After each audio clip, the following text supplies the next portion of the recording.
সে leader হিসেবে বাংলা মুভিকে টেনে নিয়ে যাচ্ছে, এটা আমিও মানি।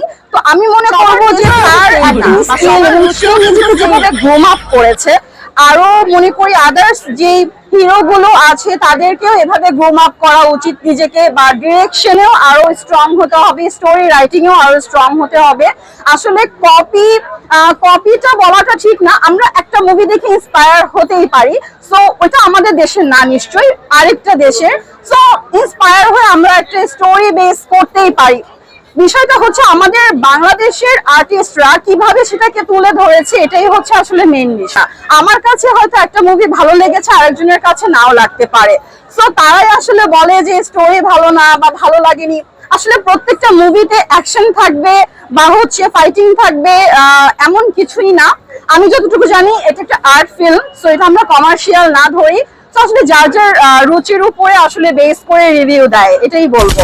আর মুভিটা যেহেতু আমি এখনো দেখিনি, ঢুকবো দেখার জন্য, তো দেখার পরে পুরো রিভিউটা দিতে পারবো। একদমই বিড়ম্বনা হয়নি। আমি প্রত্যেকবারই অনলাইনে টিকিট পারচেজ করি, আমার কখনোই বিড়ম্বনা হয় না। লাইক যেদিন ডিসিশন নিই মুভি দেখবো তার আগের দিনে আমি টিকিটটা পারচেজ করে ফেলতে